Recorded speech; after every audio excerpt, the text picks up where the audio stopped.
Zhao Chenbo merasa tidak nyaman di sekujur tubuhnya. Dia secara tidak sadar mendorong Teng. Teng menyipitkan matanya, apakah kamu tidak puas denganku? Apakah aku mendekatimu membuatmu tidak nyaman? Zhao Chenbo melihat pria di depannya tampak agak marah. Berpikir dia harus pergi dari sini hidup-hidup, dia memutuskan untuk tidak memancing kemarahan orang ini dulu. Bukan, itu karena aku baru saja terluka, rasanya sakit sekali. Terluka, Teng berkata. Tiba-tiba dia langsung mengulurkan tangan dan merobek pakaian di tubuh Zhao Chenbo. Gerakannya begitu cepat hingga Zhao Chenbo sama sekali tidak sempat mencegahnya. Zhao Chenbo terkejut sekaligus marah, tidak peduli apapun lagi dia berteriak, apa yang kau lakukan? Teng tidak mempedulikan pertanyaan Zhao Chenbo. Matanya tertuju pada luka itu. Milikku, monyet-monyet mati itu ternyata berani menyentuhnya. Teng kembali mengulurkan tangan dan merobek celana Zhao Chenbo. Wajah Zhao Chenbo seketika memerah padam. Kenapa kau merobek pakaianku? Teng langsung menggendong Zhao Chenbo, menjulurkan lidahnya dan dengan lembut menjilat memar di tubuh Zhao Chenbo. Aku akan membawamu kembali ke sukuku untuk menyembuhkan luka. Aku tidak mau pergi, turunkan aku. Aku punya suku sendiri. Mendengar perkataan Zhao Chenbo, sudut mulut Teng melengkung membentuk senyum mengejek. Senyum itu bercampur dengan sedikit rasa cemburu yang sulit dideteksi. Apakah itu sukumu? Kau dipungut oleh Bai tapi dia tidak menandaimu. Sepertinya dia tidak menyukaimu. Sekarang aku menyukaimu, kau ikut denganku. Aku akan melindungimu dengan baik. Mendengar ini, hati Zhao Chenbo seketika dipenuhi amarah yang tak bernama. Aku tidak mau pergi. Aku tidak mau. Urusanku biar aku yang tentukan sendiri. Lepaskan aku. Wajah Teng menjadi suram. Tidak bisa semaumu. Berkata demikian, kedua tangannya seperti penjepit besi yang mengurung Zhao Chenbo dengan kuat, membuatnya tidak bisa bergerak. Zhao Chenbo cemas dan marah, ditambah rasa sakit yang terus datang dari tubuhnya, matanya pun memerah. Dengan suara sedikit menangis dia berteriak, lepaskan aku. Dasar bajingan, hewan berdarah dingin. Teng tidak menunjukkan tanda-tanda melunak sedikit pun. Dia menggendong Zhao Chenbo, kakinya mengerahkan tenaga dan berlari dengan cepat. Sambil berlari, Teng menunduk melihat Zhao Chenbo yang meronta di pelukannya. Nada suaranya mengandung sedikit ketidakberdayaan namun juga ketegasan yang tidak bisa dibantah. Jangan meronta lagi. Di sini kekuatan adalah segalanya. Kamu sebagai betina, hanya bisa bertahan hidup dengan mengandalkan kami para jantan. Maaf aku tidak sependapat, bantah Zhao Chenbo. Teng menghela napas, coba pikirkan, kalau hari ini aku tidak muncul, kamu pasti sudah dimakan oleh monyet-monyet itu. Bai, dia tidak merawatmu dengan baik, membiarkanmu terluka parah begini. Alis Zhao Chenbo berkerut, aku tidak izinkan kamu bicara begitu. Aku sendiri yang berjalan jauh, tidak ada hubungannya dengan Bai. Nada bicaranya mengandung pembelaan yang tidak terbantahkan, seolah Bai memiliki posisi yang sangat penting di hatinya. Sepertinya kamu sangat menyukai Bai. Apa urusanmu? Zhao Chenbo malas berdebat dengannya, jadi dia memejamkan mata dan memalingkan wajah ke samping, tidak lagi mempedulikan Teng. Melihat itu, api cemburu di hati Teng seketika berkobar semakin besar. Dia menundukkan kepala bersiap untuk mencium Zhao Chenbo. Zhao Chenbo membelalakkan mata karena terkejut, matanya penuh ketakutan dan kemarahan. Dia berusaha sekuat tenaga mendorong Teng.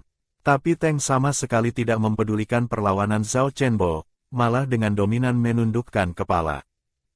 Saat bibir mereka hampir bersentuhan, terdengar suara plak yang nyaring. Zhao Chenbo menamparkan Teng. Teng merasakan sakit, menatap Zhao Chenbo dengan wajah tidak ramah. Kau berani memukulku. Sambil berkata begitu, Teng melempar Zhao Chenbo ke tanah, lalu mengulurkan tangan menarik orang itu bangkit dan menekannya kuat-kuat ke sebuah pohon. Dia mendekatkan wajah ke telinga Zhao Chenbo, napas hangatnya menerpa leher Zhao Chenbo. Nada suaranya mengandung ancaman yang membuat merinding. Kau berani memukulku. Kalau begitu jangan salahkan aku jika aku menandaimu sekarang juga. Setelah berkata begitu, dia menundukkan kepala dan mulai menjilati leher Zhao Chenbo. Ujung lidah itu membawa kehangatan yang aneh dan rasa basah, membuat tubuh Zhao Chenbo gemetar tanpa sadar. Zhao Chenbo seketika panik. Teng, maafkan aku sudah memukulmu. Kalau bukan karena kau mau menciumku, aku juga tidak ingin berbuat begini padamu. Terima kasih juga sudah menyelamatkanku hari ini. Tapi kau tidak bisa memperlakukanku seperti ini. Di kampung halamanku, hanya 2 orang yang saling menyukai yang bisa bersama. Kau menandaiku sekarang, kau hanya bisa mendapatkan tubuhku, tapi tidak bisa mendapatkan hatiku. Mendengar perkataan Zhao Chenbo, gerakan Teng sedikit terhenti. Dia mengangkat kepala menatap Zhao Chenbo, api amarah di matanya sedikit mereda, digantikan oleh rasa bingung. Lalu bagaimana cara aku mendapatkan hatimu? Itu, aku juga tidak tahu. Mungkin asalkan saling menghormati dan peduli satu sama lain, setelah lama bergaul siapa tahu bisa. Teng tertawa pelan, kalau begitu apakah kau bersedia memberikan hatimu padaku? Zhao Chenbo berpikir, jika ingin pergi dari sini dengan selamat, saat ini dia harus menuruti pria di depannya ini dulu. Dia pun mengangguk. Melihat itu Teng tersenyum dan berkata, kalau begitu, aku akan menunggu. Tetapi tadi kau memukulku, aku juga perlu memberimu sedikit hukuman. Hati Zhao Chenbo terkejut mendengarnya, buru-buru bertanya, hukuman apa?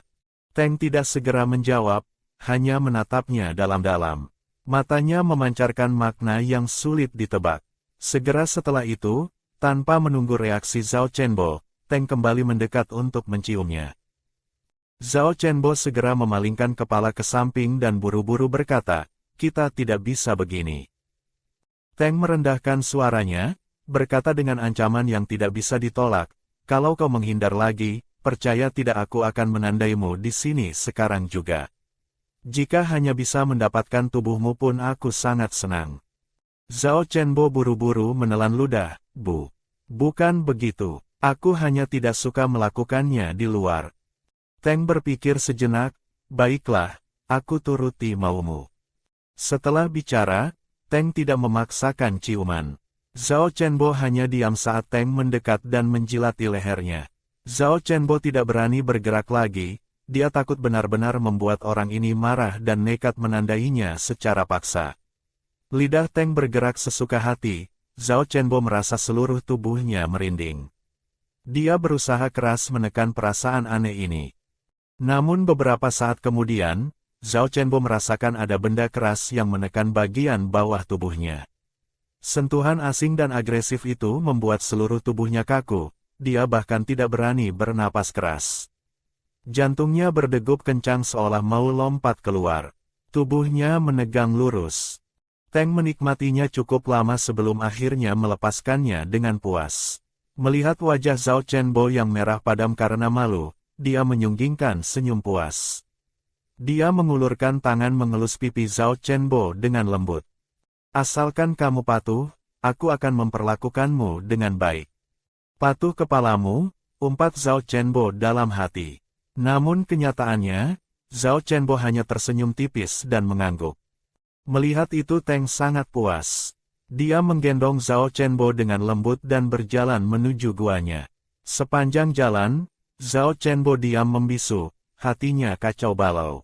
Kesabaran Teng tidaklah bagus. Zhao Chenbo tahu betul, begitu dibawa kembali ke gua itu, mungkin tidak butuh waktu lama dia akan ditandai oleh Teng. Tapi saat ini dia sungguh tidak bisa memikirkan cara bagus untuk lepas dari Teng. Dia juga tidak tahu apakah Bai tahu dia diculik. Saat ini Zhao Chenbo sangat merindukan Bai, berharap Bai segera muncul dan menghajar Teng habis-habisan. Tak lama kemudian, Teng menggendong Zhao Chenbo sampai di sukunya. Suku itu jika dilihat dari jauh tampak suram. Semua bangunan terbuat dari tumpukan batu, memancarkan hawa dingin dan misterius. Dan yang lebih mengerikan adalah di atas batu-batu itu melingkar beberapa ekor ular besar, seolah sedang mengawasi setiap orang asing yang masuk ke wilayah ini. Ribuan kuda seolah berlari di hati Zhao Chenbo karena panik. Dia sangat ingin pingsan saat ini juga, agar mata tak melihat hati tak gusar. Tapi dia khawatir kalau pingsan, Teng akan memaksanya ditandai, dan dia benar-benar tidak akan punya tempat untuk menangis nanti. Dia memalingkan wajah dan membenamkannya di dada Teng. Melihat Zhao Chenbo begitu bergantung padanya, Teng merasa sangat senang dan puas. Saat Teng berjalan masuk, ular-ular besar yang melingkar di batu itu tiba-tiba berubah wujud menjadi pria-pria berpenampilan eksotis dan agak jahat. Begitu melihat Teng, tatapan mereka tertuju pada Zhao Chenbo di pelukan Teng. Salah satu dari mereka membuka mulut, "Teng, apakah ini betinam?" Teng menatap mereka dengan waspada, "Ya, ini milikku. Kalian tidak boleh merebutnya dariku. Malam ini aku akan mengawininya. Dia hanya boleh jadi milikku." Mendengar ucapan Teng, hati Zhao Chenbo mencelos. Dia dibawa ke suku Teng, situasi yang dihadapinya semakin rumit. Dalam sekejap Zhao Chenbo sudah dibawa Teng masuk ke dalam gua. Gua itu dipenuhi bau amis samar. Rasa tidak aman semakin menyebar. Teng meletakkan Zhao Chenbo perlahan di atas tempat tidur, lalu dengan tidak sabar mendekatkan tubuhnya. Dia memeluk Zhao Chenbo. Belum sempat Zhao Chenbo bereaksi, lidah Teng sudah mulai menjilati wajahnya dengan lembut. Sentuhan basah dan licin itu membuat Zhao Chenbo merasa tidak nyaman. "Teng, aku terluka, sakit sekali. Bisakah kamu turun dulu?" Mendengar itu, Teng mengangkat kepala dan menatapnya serius. Zhao Chenbo tidak berani menunjukkan keanehan sedikit pun, dia tersenyum tipis, senyum yang mengandung sedikit rasa kasihan. Teng sepertinya luluh hatinya, berkata, "Maaf, aku lupa kamu terluka." Sambil berkata begitu dia perlahan turun, namun tatapannya masih menatap Zhao Chenbo dengan lekat, matanya penuh hasrat. Kemudian tatapan Teng jatuh pada memar di tubuh Zhao Chenbo. Di sana memancarkan aura kerapuhan. Teng seolah didorong oleh sesuatu, kembali mendekat dan mulai menjilati luka Zhao Chenbo. "Teng, jangan." Zhao Chenbo buru-buru mencegah. Mata Teng seketika berubah, pupilnya berubah menjadi vertikal, mata binatang buas. Hati Zhao Chenbo terkejut, buru-buru menelan kembali kata-kata yang belum terucap. "Aku suka orang yang penurut. Kalau tidak penurut, aku akan menelannya dalam sekali lahap." Zhao Chenbo ketakutan hingga kaku. Teng terus menjilati lukanya. Awalnya Zhao Chenbo hanya merasakan sakit di lukanya, tapi lama-kelamaan rasa sakit itu bercampur dengan rasa gatal yang aneh. Zhao Chenbo berusaha memejamkan mata, membuka antarmuka sistem untuk memeriksa, demi mengalihkan perhatian. Informasi di sistem saat ini, darah HP 100 berubah menjadi 62. Syukurlah darahnya belum habis, sementara tidak ada ancaman nyawa. Tiba-tiba suara sistem yang sudah lama tidak terdengar berbunyi lagi, terdeteksi pasangan yang cocok. "Apakah perlu mengikat? Mengikat kepalamu?" Zhao Chenbo memaki dengan kesal dalam hati. Sistem seketika diam 1000 bahasa. Anehnya, darah yang tadinya 62, saat ini sedang naik. Mungkinkah air liur Teng bisa menyembuhkan luka? Zhao Chenbo membuka mata, melihat Teng yang dengan lembut menjilati bagian memar itu. Sepertinya memang tidak begitu sakit lagi. Melihat ini, perasaannya menjadi sangat rumit. "Bagaimana? Sudah lebih baik?" Zhao Chenbo secara refleks mengangguk. Kemudian rasa malu menyelimuti seluruh tubuhnya. Dia memejamkan mata saja, terus memberi sugesti pada diri sendiri, "Tidak apa-apa, tidak apa-apa, dia hanya sedang mengobati lukaku." Tapi siapa yang mengobati luka dengan cara menjilat? Zhao Chenbo benar-benar tidak bisa menerimanya, tapi dia juga tidak bisa membuat Teng marah. Dia pun berkata, "Teng, aku merasa jauh lebih baik. Lukanya sudah tidak sakit, tapi memarnya belum hilang." "Benar sudah tidak sakit?" Teng bertanya. Zhao Chenbo menahan sakit dan mengangguk. Melihat itu, Teng menggunakan tangan untuk memencet lengan kanan Zhao Chenbo. Seketika rasa sakit menyerang. Zhao Chenbo tanpa sadar mengerutkan kening, keringat dingin muncul di dahinya. Kau membohongiku. Apakah kau sebegitu bencinya aku menyentuhmu? Tidak, bukan begitu. Benarkah? Tapi aku merasa kau membohongiku. Zhao Chenbo tahu jika terus berdebat di topik itu hanya akan membuat Teng semakin marah. Maka dia buru-buru mengalihkan pembicaraan. Dia memegangi perutnya dan berkata dengan menyedihkan, aku agak lapar. Bisakah kita makan sesuatu dulu? Mendengar itu wajah Teng sedikit melunak. Dia berbalik berjalan ke sudut gua dan mengeluarkan sebutir telur yang lebih besar dari mangkuk, lalu memberikannya pada Zhao Chenbo. Makan ini saja. Zhao Chenbo menatap telur raksasa di depannya dengan wajah bingung.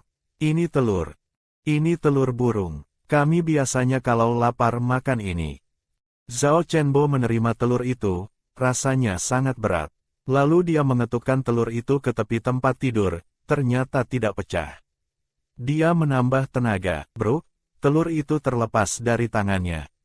Haha, Teng melihat Zhao Chenbo yang begitu kikuk tertawa senang. Dia tidak mempedulikan Teng, memutuskan untuk bertarung mati-matian dengan telur itu. Zhao Chenbo memungut telur itu dan dengan usaha keras akhirnya berhasil memecahkannya sedikit. Tapi dari dalamnya mengalir putih telur yang kental. Ini telurnya mentah. Dia tidak berani makan mentah, kalau ada parasit, nyawanya pasti tidak akan selamat. Dia berkata dengan wajah keberatan pada Teng, telur ini dimakan langsung. Iya, kami semua makan begini, praktis sekali. Sambil berkata begitu, Teng mengambil sebutir telur. Detik berikutnya kepalanya seketika berubah menjadi kepala ular, dan langsung menelan bulat-bulat telur yang lebih besar dari mangkuk itu. Gerakannya begitu mulus, seolah itu hal yang sangat wajar baginya. Namun Zhao Chenbo yang melihat di samping tercengang, bulu kuduknya seketika berdiri. Saat ini Zhao Chenbo benar-benar sangat merindukan Bai. Wujud asli Bai yang berbulu begitu lucu, membuat orang merasa hangat dan tenang. Tidak seperti bangsa ular ini, melihatnya saja membuat hati merinding. Zhao Chenbo berkata dengan wajah memelas dan tak berdaya, aku tidak bisa makan telur mentah. Harus makan yang matang. Teng bertanya dengan wajah bingung, matang itu apa? Zhao Chenbo berusaha menjelaskan, itu pakai benda yang bisa menyala, yang kalau disentuh tangan rasanya panas, namanya api. Memanggangnya sampai matang, begitu. Mendengar itu wajah Teng menunjukkan ketakutan. Api, apakah api yang bisa menghancurkan hutan itu? Zhao Chenbo mengangguk. Kami bangsa ular takut api, tidak boleh pakai api. Kamu makan begini saja. Tubuhku sangat lemah, tidak bisa makan mentah. Kalau makan mentah takutnya akan sakit.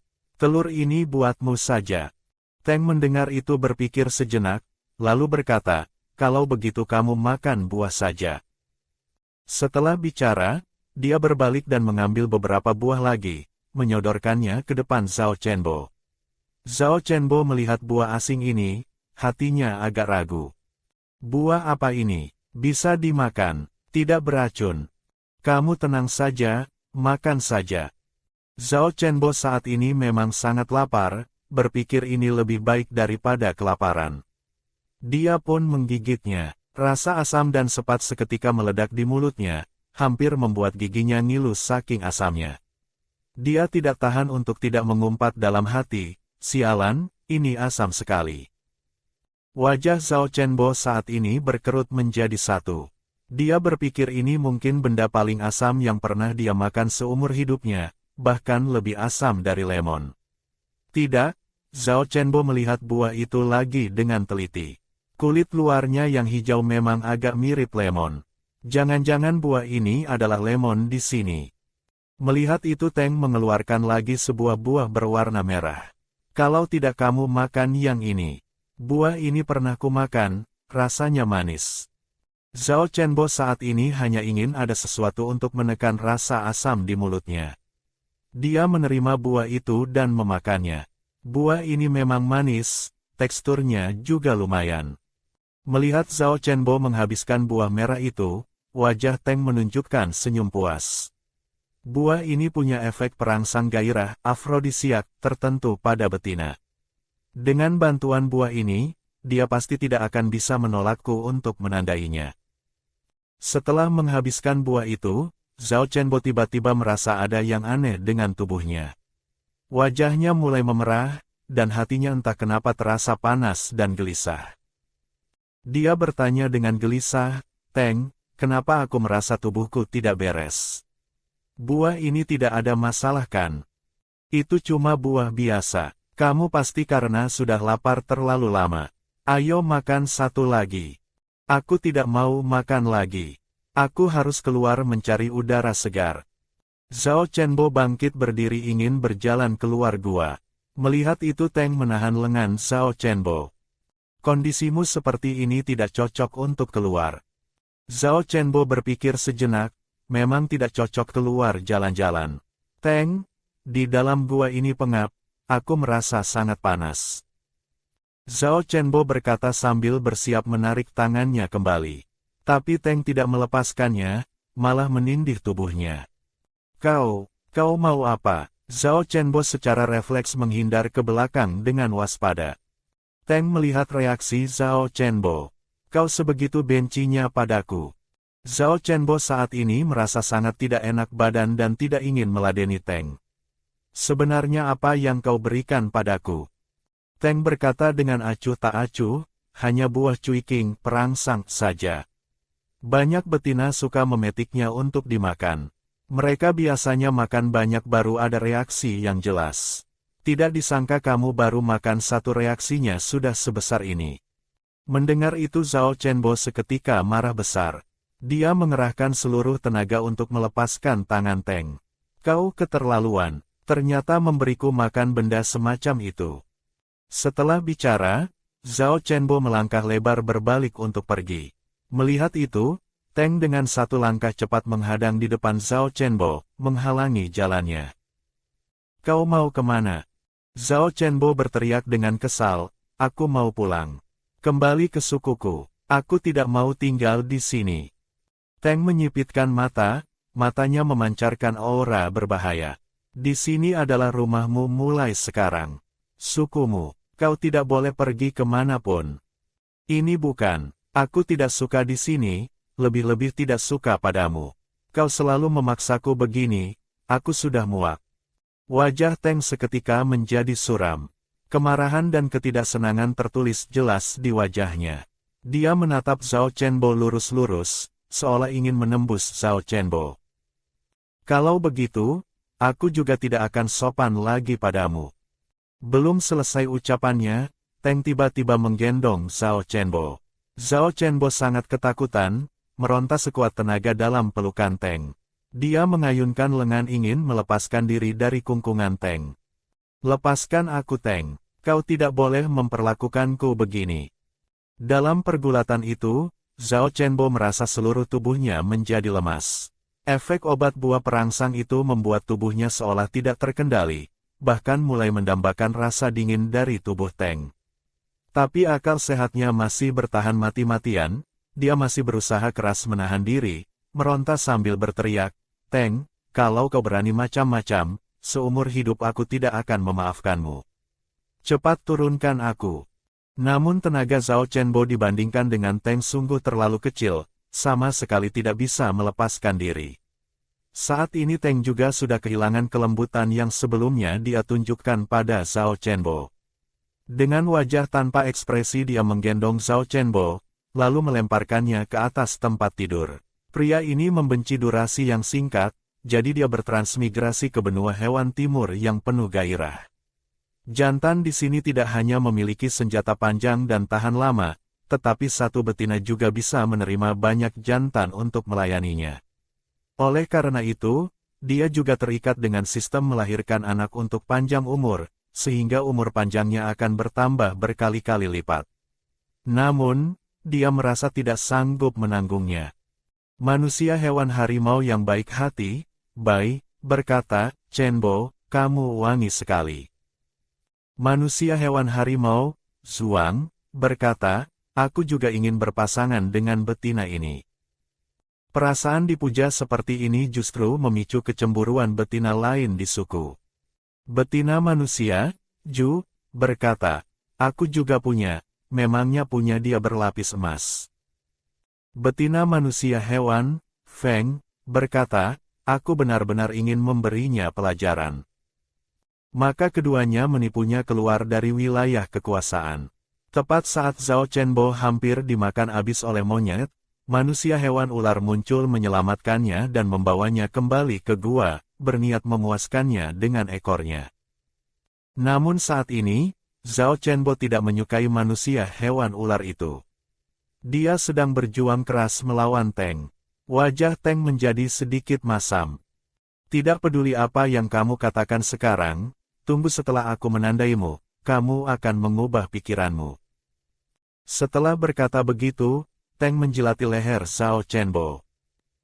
Saat itu, Zhao Chenbo tidak punya pilihan lain. Dia segera memanggil sistem dalam hati. Sistem, apa kau ada? Tuan rumah, saya ada. Apakah ada caramu untuk membuatku lepas dari situasi sulit sekarang ini? Ada, Anda bisa mengikat pasangan. Tidak bisa, aku tidak menyukai Teng. Tuan rumah, Anda juga bisa mengikat Bai. Setelah pengikatan berhasil, Anda bisa memanggil pasangan ke sisi Anda. Zhao Chenbo tidak ragu lagi, karena dia merasakan ada benda asing menekan tubuh bagian bawahnya. Sebagai pria, bagaimana mungkin dia tidak tahu apa itu? Aku mau mengikat pasangan Bai. Baik tuan rumah, pengikatan berhasil. Apakah segera memanggil pasangan Bai? Panggil. Di sisi lain, setelah bertemu monyet besar, Ju dan Feng melarikan diri kembali ke tempat pengumpulan sendirian. Saat ini Yan mencari-cari tapi tidak melihat Zhao Chenbo, hatinya mencelos. Dia tadi sepertinya melihat Zhao Chenbo pergi bersama Ju dan Feng. Sekarang Ju dan Feng sudah kembali, tapi mana Zhao Chenbo? Yan maju bertanya, kenapa kalian kembali sendiri? Di mana Chenbo? Chenbo bilang dia mau jalan-jalan sendiri di sekitar sana, jadi menyuruh kami kembali duluan. Mendengar itu, Yan langsung naik pitam. Chenbo baru datang ke suku, dia sama sekali tidak kenal daerah sekitar sini. Bagaimana bisa kalian meninggalkan dia sendirian di hutan? Di mana sebenarnya kalian meninggalkannya? Ju berbohong dengan terbata-bata, tepat di kebun bunga di belakang sana. Yan segera pergi ke sana mencari sosok Zhao Chenbo, dengan cemas meneriakkan nama Zhao Chenbo ke segala arah. Tapi yang menjawabnya hanya suara desau angin yang melewati kebun bunga. Zhao Chenbo hilang. Setelah pencarian tidak membuahkan hasil, semua orang kembali ke suku dengan lesu. Saat ini Bai kembali dari berburu. Dia memikul hasil buruan yang besar, berjalan dengan gagah menuju suku. Begitu melangkah masuk ke suku, dia dengan tajam menyadari suasana agak tidak beres.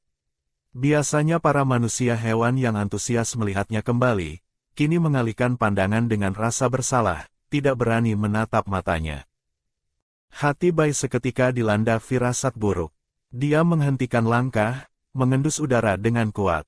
Biasanya aroma unik Zhao Chenbo selalu bisa dia tangkap dengan mudah. Tapi saat ini, aroma familiar itu menghilang tanpa jejak. Hati Bai merosot tajam, tidak mempedulikan yang lain, dia melempar hasil buruannya dan buru-buru berlari ke gua. Di dalam gua tetap tidak ada bayangan Zhao Chenbo. Hanya terlihat Yan duduk di luar gua dengan lesu. Begitu Yan melihat Bai, air mata di pelupuk matanya tak terbendung mengalir deras. Dia menangis sambil menyalahkan diri sendiri. Semua salahku, Bai. Aku yang mengajak Chenbo pergi mengumpulkan makanan bersama. Aku tidak melindunginya dengan baik, juga tidak menjaganya. Chenbo hilang. Aku benar-benar tidak berguna. Mendengar itu, Bai merasa langit runtuh.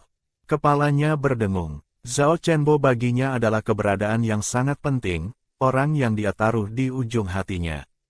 Bai tahu sekarang bukan waktunya untuk kacau. Di mana Chenbo hilang? Siapa yang terakhir melihat Chenbo?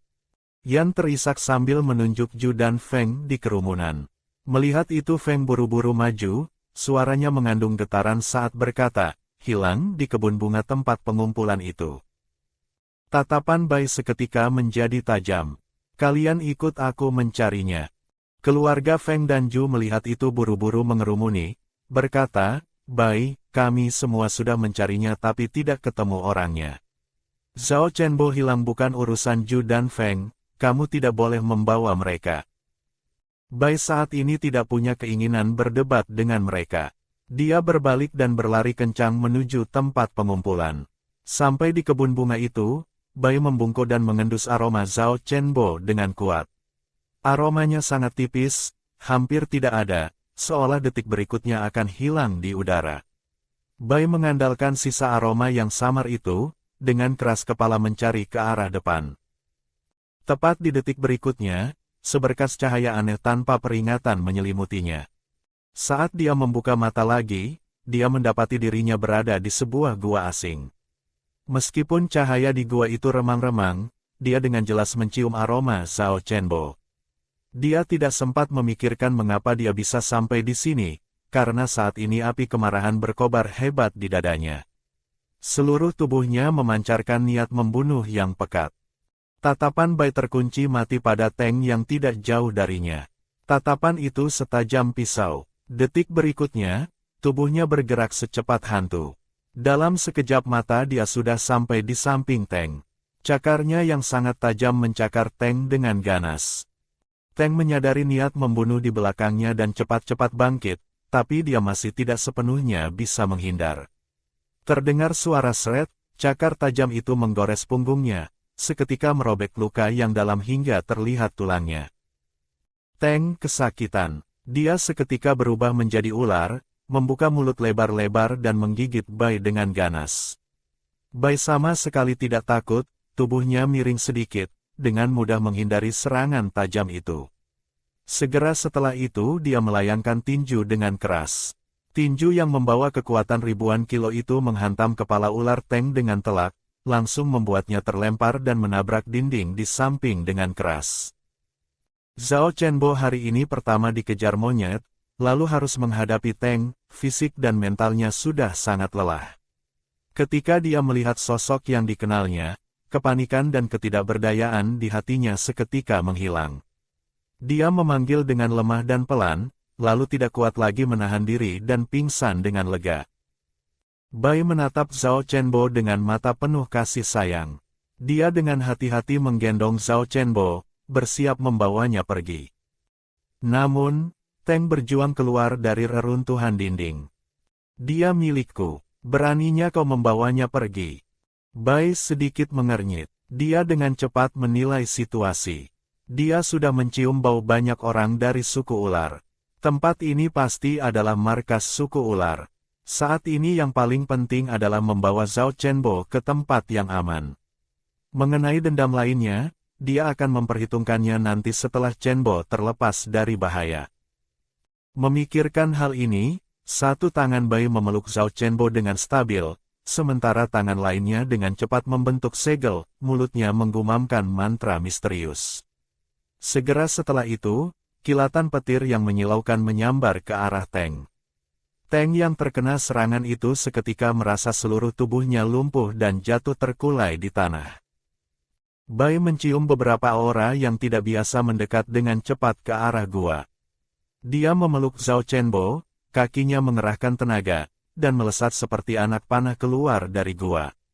Orang-orang suku ular melihat ini dan segera berubah menjadi wujud ular, menjulurkan lidah dan mengejar Bai dengan garang. Bai berlari dengan cepat sambil melepaskan petir ke arah orang-orang ular yang mengejar di belakangnya. Orang-orang ular itu juga tidak mau kalah. Mereka menyemburkan bisa racun ke arah Bai. Bai dengan gesit menghindar, terus bergerak lincah di antara hutan pegunungan. Entah sudah berapa lama berlari, Bai sampai di perbatasan suku.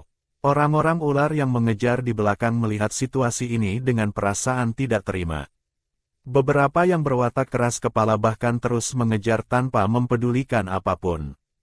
Tepat pada saat itu, para penjaga suku Bai menyadari ada yang tidak beres.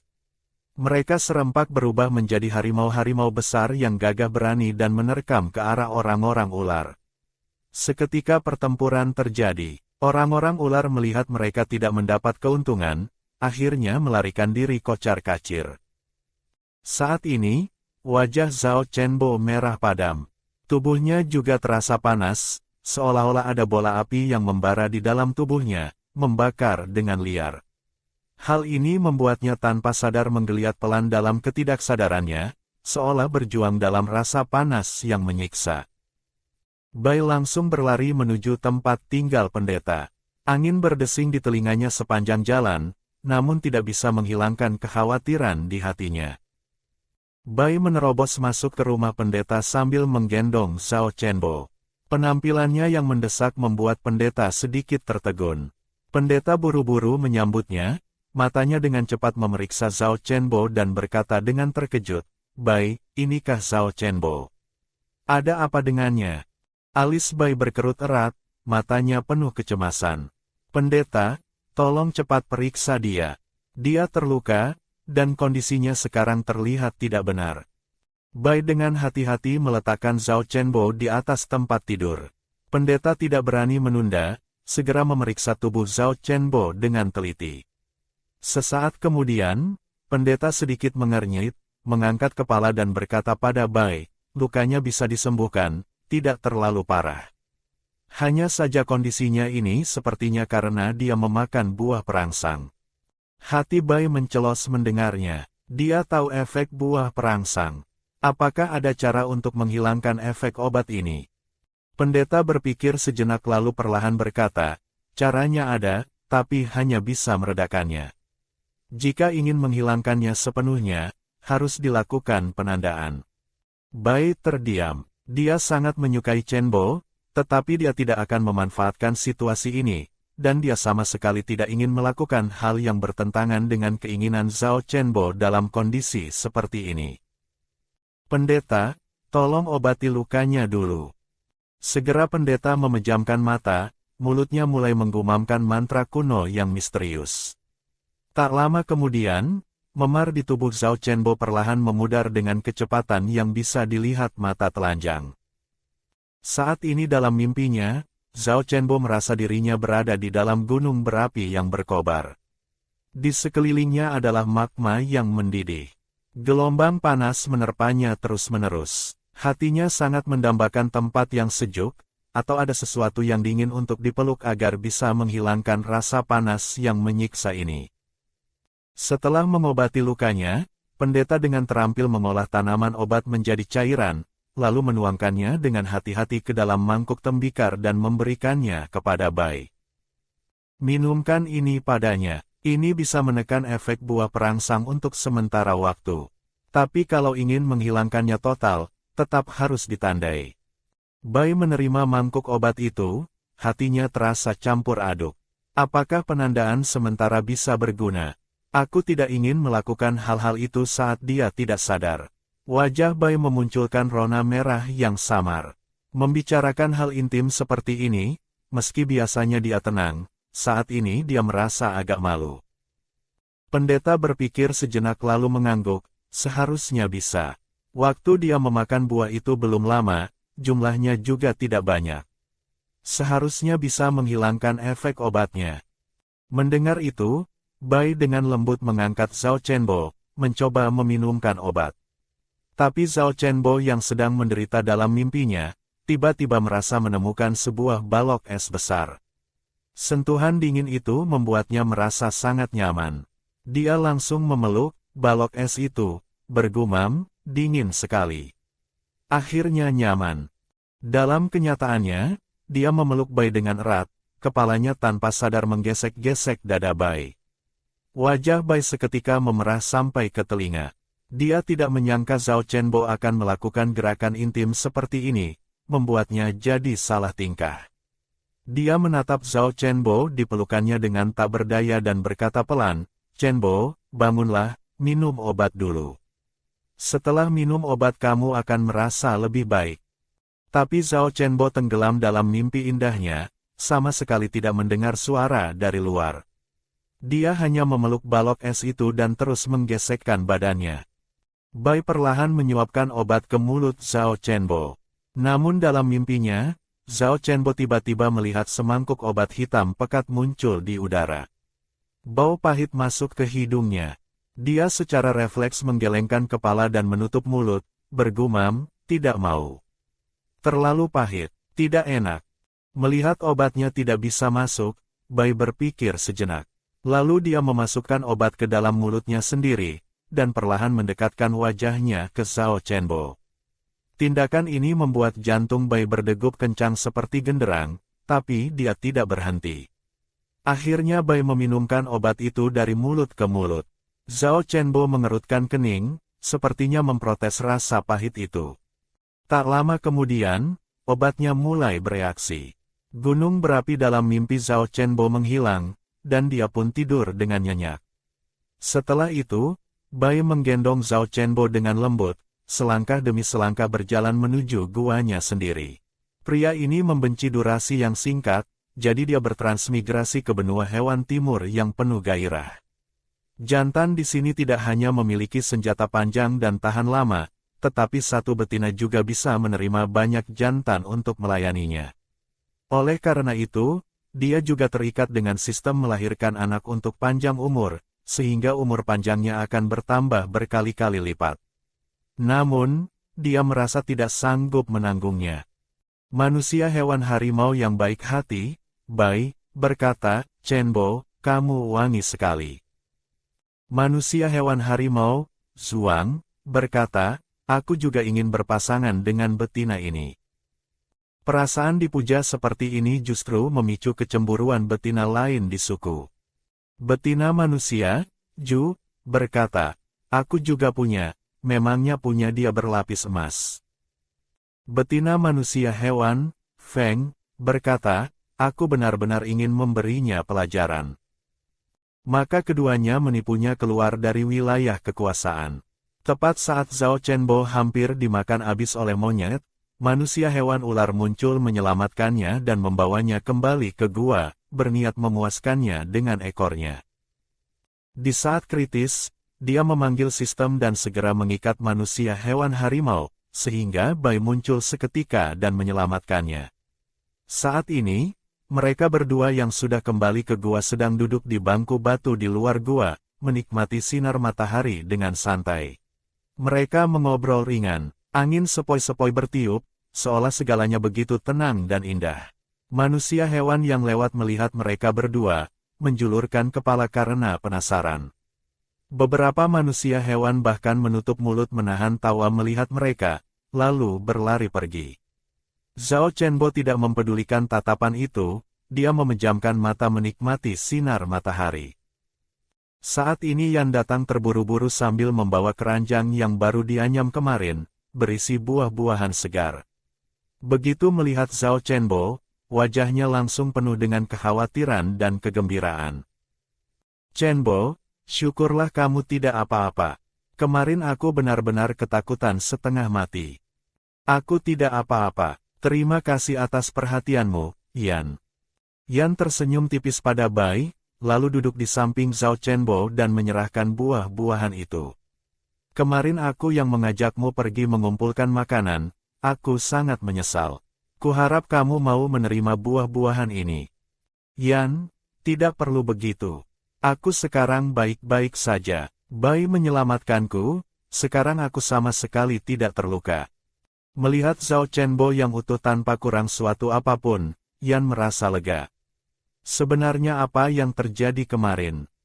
Zhao Chenbo mengingat kembali dan berkata, kemarin aku pergi mengumpulkan makanan bersama Feng dan Ju.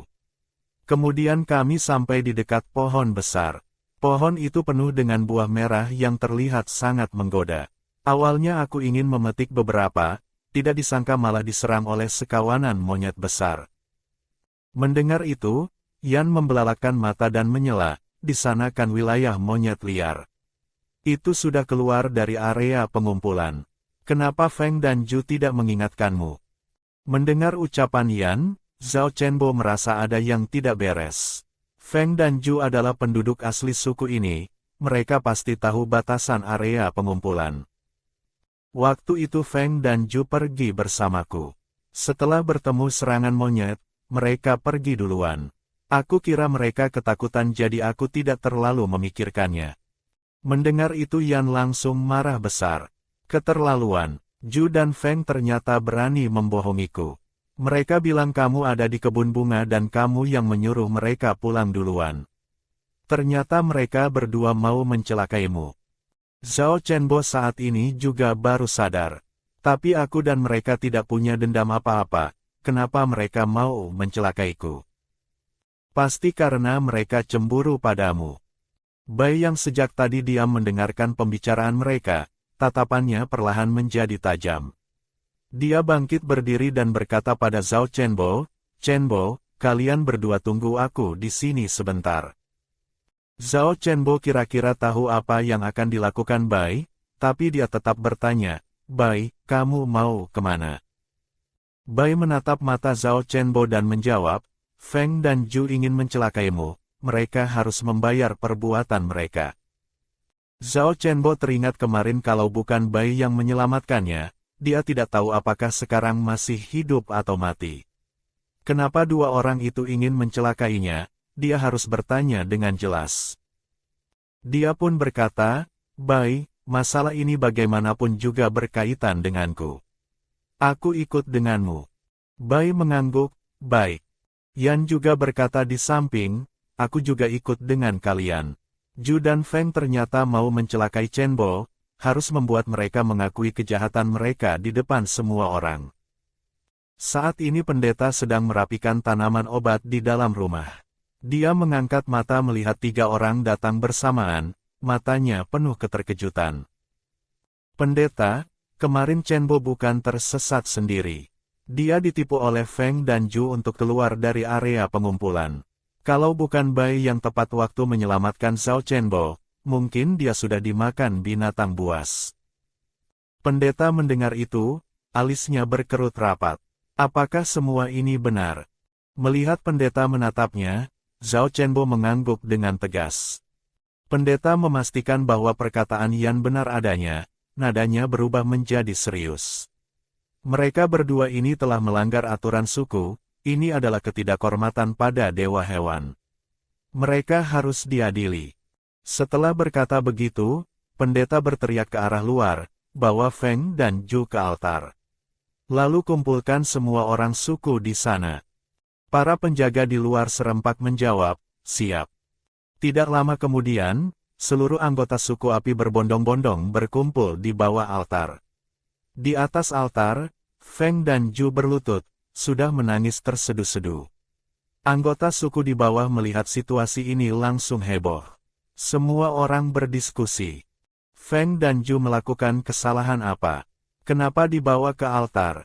Aku juga tidak tahu. Lihat situasinya, pasti melanggar aturan besar suku, kalau tidak akan sampai begini. Jangan-jangan mencuri barang suku. Tapi siapa yang tahu, tunggu pendeta datang baru kita tahu. Zhao Chenbo berdiri di tengah kerumunan yang ramai, melihat orang-orang suku api di sekitarnya, hatinya penuh ketegangan dan rasa ingin tahu. Saat Zhao Chenbo sedang melamun, pendeta berjalan keluar dengan langkah hikmat. Semua orang seketika diam, menatap pendeta dengan hormat. Pendeta berdiri di atas altar, tatapannya yang penuh wibawa menyapu seluruh anggota suku di bawah, lalu mengarahkan pandangan pada Ju dan Feng. Dia perlahan membuka mulut. "Apakah kalian kemarin sengaja menipu Zhao Chenbo keluar dari area pengumpulan?" Mendengar itu, Feng dan Ju menangis semakin keras. Ju berkata, "Bukan, pendeta. Kami hanya ingin memetik buah di pohon itu. Tidak disangka akan bertemu serangan monyet. Kami waktu itu sangat ketakutan, hanya peduli lari menyelamatkan diri sendiri. Benar-benar tidak ada niat mencelakai Zhao Chenbo." Mendengar itu Yan berteriak keras dari bawah panggung, "Kau bohong. Kalian memang sengaja mau mencelakai Zhao Chenbo. Jangan pikir bisa menipu pendeta." Saat itu pendeta berkata, "Di mana Zhao Chenbo?" Dia melangkah keluar dari kerumunan, "Pendeta, aku di sini." "Kemarilah, naik ke sini." "Zhao Chenbo, ceritakan apa yang sebenarnya terjadi kemarin." Dia menceritakan kejadian kemarin apa adanya. Para manusia hewan di bawah panggung mendengar cerita Zhao Chenbo langsung heboh. Dua betina ini jahat sekali. Ternyata melakukan hal seperti itu. Kalau mereka sejahat itu, nanti siapa yang mau menjadikan mereka pasangan? Tepat saat itu, keluarga Zhu berteriak keras, "Pendeta! Zhao Chenbo ini orang yang asal-usulnya tidak jelas. Siapa tahu dia dikirim suku lain untuk memata-matai kondisi suku kita dan ingin mencuri api kehidupan suku kita." Zhu dan yang lain melakukan itu juga karena mencurigai Zhao Chenbo. Begitu ucapan ini keluar, para manusia hewan di bawah panggung kembali berdiskusi. Semua orang mengarahkan pandangan pada Zhao Chenbo. Iya juga, kalau dipikir-pikir ada benarnya. Identitas Zhao Chenbo memang aneh. Tidak tahu dari suku mana datangnya. Pakaian yang dipakai sehari-hari juga beda dengan kita. Jangan-jangan benar mau mencuri api dewa. Kalau api dewa dicuri, itu gawat sekali. Zhao Chenbo berdiri di atas panggung mendengarkan ucapan-ucapan itu, hatinya seperti dipukul palu godam. Dia adalah orang yang bertransmigrasi, kalau ketahuan apakah akan dianggap bidah dan dihukum mati. Zhao Chenbo secara tidak sadar menatap Bai. Bai kemudian naik ke atas altar dan berkata kepada orang-orang di bawah, "Bukan aku yang membawanya pulang begitu saja. Sejak dia datang ke suku kita, dia mengajari semua orang membangun rumah, menganyam keranjang. Di mana letak dia ingin mencelakai kalian? Hanya karena Zhu dan Feng berbuat salah, lantas kita mau memfitnah Chenbo." Yan juga ikut membela di samping, kalau Chenbo mau mencelakai kita, mana mungkin dia mengajari kita banyak hal. Keluarga Zhu membantah, biarpun begitu, asal-usul Zhao Chenbo tetap tidak jelas. Bukan orang suku kita, tidak akan sehati dengan kita. Saat situasi buntu, pendeta mengangkat tangan memberi isyarat agar semua tenang. Kemudian, di telapak tangan pendeta seketika menyala gumpalan api yang aneh. Ini adalah api kebenaran. Ini dianugerahkan oleh Dewa Hewan kepada kita untuk membedakan kebenaran dan kepalsuan. Api ini bisa mendeteksi kebohongan. Jika ada yang berbohong dan mencoba menipu, pasti akan dihukum oleh Dewa Hewan. Api ini akan langsung membakar jiwanya, sakitnya tak tertahankan. Setelah berkata begitu, tatapan pendeta lurus tertuju pada Zhao Chenbo, bertanya dengan serius, "Chenbo, apakah kau dikirim oleh suku lain? Apakah kau ingin mencuri api dewa suku? Apakah kau punya niat mencelakai suku? Apakah kau bersedia diuji?" "Aku bersedia diuji." Baru saja suara itu terdengar, pendeta mengibaskan tangan. Api itu seolah mendapat perintah, langsung menerjang ke arah Zhao Chenbo. Zhao Chenbo melihat api itu menerpa wajahnya, jantungnya berdegup kencang, nalurinya ingin mundur. Api itu berputar mengelilingi tubuh Zhao Chenbo. Saat semua orang menahan napas tegang menyaksikan adegan ini, api itu perlahan kembali ke tangan pendeta. Seketika sorak-sorai meledak dari kerumunan. Para manusia hewan yang tadinya curiga kini melepaskan kecurigaan mereka, wajah mereka menunjukkan kegembiraan dan pengakuan.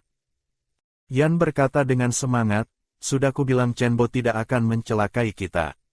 Aku tahu dia orang baik. Kecurigaan itu sama sekali tidak perlu." Pendeta kemudian mengalihkan pandangan ke arah Feng dan Zhu. "Apakah kalian benar sengaja mencelakai Zhao Chenbo? Apakah bersedia diuji api kebenaran ini?" Pria feminin ini selalu dibenci karena kurang terbuka, lalu dia bertransmigrasi menjadi tokoh utama pria ganda di benua hewan. Jantan di sini tidak hanya memiliki senjata panjang dan tahan lama, tetapi juga sangat menyukai pria seperti dia. Hal ini membuat betina lain di suku sama sekali tidak laku. Tepat ketika betina lain hampir mati kekeringan karenanya, mereka menipu Zhao Chenbo keluar dari wilayah kekuasaan, ingin agar jantan lain juga menyiksanya sampai mati. Namun dia diselamatkan lagi oleh manusia hewan harimau, dan ingin mengungkap kejahatan mereka. Saat ini, dua orang yang berlutut di atas altar sedang dimarahi oleh pendeta. "Kalian sebenarnya sengaja mencelakai Zhao Chenbo atau tidak?" Apakah kalian bersedia mencoba api kebenaran ini? Melihat situasi ini, Feng dan Ju langsung ketakutan dan menangis meraung-raung. Feng menangis sambil mengaku, "Maafkan aku, Zhao Chenbo. Aku hanya sangat menyukai Bai. Aku melihat Bai begitu baik padamu, hatiku cemburu sesaat jadi melakukan hal ini. Aku benar-benar tahu aku salah. Maafkan aku tidak berani lagi. Mohon ampuni aku." Ju juga ikut menangis dan berkata, "Aku juga salah. Aku tidak sengaja. Waktu itu hanya dibutakan oleh cemburu, sama sekali tidak memikirkan akibatnya. Sungguh minta maaf padamu, Zhao Chenbo, tolong maafkan aku." Mendengar pengakuan mereka, semua orang akhirnya benar-benar paham kebenarannya. Semua orang menggelengkan kepala dan menghela napas, merasa marah sekaligus kecewa dengan perilaku Feng dan Ju. Pendeta berkata dengan tegas, "Kalian melakukan hal ini adalah tindakan mencelakai sesama anggota suku, merusak keharmonisan suku dengan parah, dan terlebih lagi menghina dewa hewan. Sesuai aturan suku, kalian harus dihukum. Tidak bisa dibiarkan begitu saja." Baru saja pendeta selesai bicara, keluarga Ju kembali buru-buru maju, berkata dengan wajah cemas, "Pendeta, Anda tidak bisa menghukum mereka. Walaupun Zhao Chenbo tidak berniat jahat, tapi dia bagaimanapun bukan orang suku kita. Feng dan Ju walaupun salah, tapi tidak melanggar aturan inti suku. Mereka juga masih muda, hanya khilaf sesaat, kedepannya pasti tidak akan mengulangi lagi." Sesaat kemudian, pendeta perlahan mengangkat kepala. Tatapannya pertama jatuh pada tubuh Bai, bertanya dengan serius, "Bai, Zhao Chenbo adalah orang yang kamu bawa pulang. Kedepannya, apakah kamu bersedia bertanggung jawab atas semua perilakunya?" Bai tanpa ragu sedikit pun menjawab, "Pendeta, aku bersedia bertanggung jawab atas segala perilakunya." Mata Bai memancarkan ketulusan dan keteguhan yang luar biasa. Dia menatap Zhao Chenbo, tatapan itu seolah menyalurkan kekuatan agar Zhao Chenbo tidak takut. Pendeta mengangguk pelan, lalu mengalihkan pandangan pada Zhao Chenbo. "Zhao Chenbo, apakah kau bersedia bergabung dengan suku kami?" Pertanyaan ini bagaikan batu yang dilempar ke danau tenang. Orang-orang suku terkejut. Tidak ada yang menyangka pendeta akan secara proaktif mengundang Zhao Chenbo bergabung dengan suku mereka. Zhao Chenbo juga terkejut. Dia melihat orang-orang di bawah panggung, lalu menatap Bai. Mata Bai penuh harapan dan dorongan, seolah mengatakan bahwa apapun pilihannya, Bai akan berdiri di sisinya. Zhao Chenbo tahu dia tidak bisa bertahan hidup sendirian di sini. Bergabung dengan suku mungkin adalah jalan terbaik. Memikirkan hal ini, dia perlahan mengangguk, "Aku sangat bersedia menjadi anggota suku. Aku bersedia hidup bersama semuanya." Mendengar jawaban Zhao Chenbo, hati Bai bersorak gembira, sudut mulutnya tak tertahankan naik membentuk senyum. Yan juga wajahnya penuh kegembiraan. "Bagus sekali, Chenbo. Mulai sekarang kita benar-benar satu keluarga." Para manusia hewan di bawah altar setelah terkejut sesaat, juga mulai bersorak. Pendeta melihat pemandangan harmonis ini dengan sedikit rasa lega. Namun segera pendeta kembali serius dan menatap Feng dan Ju. "Kalian telah melakukan kesalahan yang hampir menyebabkan bencana besar. Perbuatan menyakiti sesama suku ini harus dihukum. Aturan suku tidak boleh diinjak-injak." Mendengar ucapan pendeta, tubuh Feng dan Ju gemetar hebat. "Pendeta, kami salah. Mohon hukum kami lagi, kami tidak akan berani lagi." Pendeta mengumumkan dengan lantang, "Ju dan Feng, kalian berdua mencelakai sesama suku. Seharusnya kalian diusir dari suku dan dibiarkan hidup atau mati sendiri. Tapi mengingat ini pelanggaran pertama, diputuskan kalian masing-masing dihukum 20 pukulan tongkat. Mulai sekarang, setiap kali pembagian logistik, jatah kalian dikurangi setengah. Ini agar kalian mengingat kesalahan kali ini, dan juga menjadi peringatan bagi yang lain." Begitu vonis jatuh, wajah Ju dan Feng seketika pucat pasi. 20 pukulan tongkat itu akan membuat mereka tidak bisa berjalan selama sebulan. Makanan dikurangi setengah berarti mereka harus sering menahan lapar. Setelah hukuman selesai, Bai menghampiri. Chenbo, kamu sekarang sudah bergabung dengan suku kami. Suku akan menyiapkan gua milikmu sendiri. Kamu sudah pikirkan mau dibangun di mana? Zhao Chenbo sedikit tertegun, lalu secara tidak sadar menggelengkan kepala. Bagaimana kalau dibangun di sebelahmu saja? Kalau ada apa-apa bisa saling menjaga. Baiklah, dibangun di sebelahku. Dengan bantuan beberapa orang, gua itu segera selesai. Zhao Chenbo berkeringat di seluruh tubuh. Bai, biasanya tempat mandi di suku di mana? Kami biasanya di sungai, tapi sekarang sudah malam, air sungai agak dingin. Bai tiba-tiba teringat sesuatu. Aku tahu satu tempat yang airnya panas. Kalau kamu mau mandi, aku antar ke sana. Terima kasih, Bai. Aku mau pergi. Segera Bai berubah wujud menjadi harimau besar yang gagah. Zhao Chenbo dengan terampil naik ke punggung Bai. Setelah berlari beberapa saat, mereka sampai di tempat tersembunyi. Sebuah kolam air panas alami muncul di depan mata. Zhao Chenbo berjalan mendekat dan menyentuh airnya, wajahnya menunjukkan kegembiraan. Bai, suhu airnya pas sekali. Tempat ini benar-benar pemandian alam. Melihat Zhao Chenbo senang, Bai ikut tersenyum. Kemudian Bai melompat duluan ke dalam air panas. Dia berenang beberapa putaran untuk memastikan tidak ada bahaya, baru naik ke tepi dan berkata pada Zhao Chenbo, "Chenbo, di sini aman. Turunlah mandi." Melihat itu Zhao Chenbo tidak ragu lagi, melepas pakaian dan menceburkan diri ke dalam air. Air hangat seketika membungkus seluruh tubuhnya. Zhao Chenbo memejamkan mata menikmati kenyamanan itu. Bai berjaga di tepi, waspada melihat sekeliling. Setelah Zhao Chenbo selesai, Bai juga melepas pakaian dan melompat masuk ke air panas untuk berendam. Cahaya bulan menyinari tubuh Bai, membuat otot-ototnya yang proporsional dan kekar terlihat semakin jelas. Otot dadanya bidang, otot perutnya berkotak-kotak dengan garis yang indah. Zhao Chenbo tanpa sengaja melihatnya, entah kenapa wajahnya langsung memerah. Dia buru-buru mengalihkan pandangan, bergumam dalam hati, benar-benar deh, kita sama-sama laki-laki, kenapa aku melihatnya jadi malu begini? Zhao Chenbo menggelengkan kepala, berusaha membuang pikiran aneh itu. Namun tepat saat itu, Bai yang sedang berendam tiba-tiba membuka matanya lebar-lebar.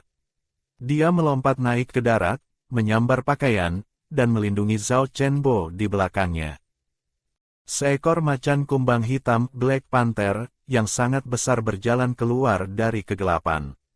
Sepasang mata hijau menyala memancarkan sinar ganas di kegelapan. Dia menyeringai memperlihatkan taring tajam. Aku sudah mencium bau betina dari kejauhan. Tinggalkan manusia di belakangmu itu, kalau tidak hari ini kalian tidak akan bisa pergi. Hanya dengan kemampuanmu. Macan kumbang itu menerjang. Reaksi Bai sangat cepat, dalam sekejap berubah menjadi wujud hewan. Cakar tajamnya melayang ke arah macan kumbang. Bai dan macan kumbang bergulat seketika. Bai mencakar punggung macan kumbang beberapa kali, seketika muncul bekas luka darah yang dalam. Macan kumbang itu melolong kesakitan. Melihat situasi tidak menguntungkan, macan kumbang mencari kesempatan untuk berbalik dan lari terbirit-birit ke dalam hutan dengan ekor di antara kaki, segera menghilang tanpa jejak. Zhao Chenbo menonton dengan jantung berdebar kencang, matanya tak berkedip menatap pertarungan sengit itu. Sampai macan kumbang itu lari dengan menyedihkan, barulah dia menghela napas panjang karena lega.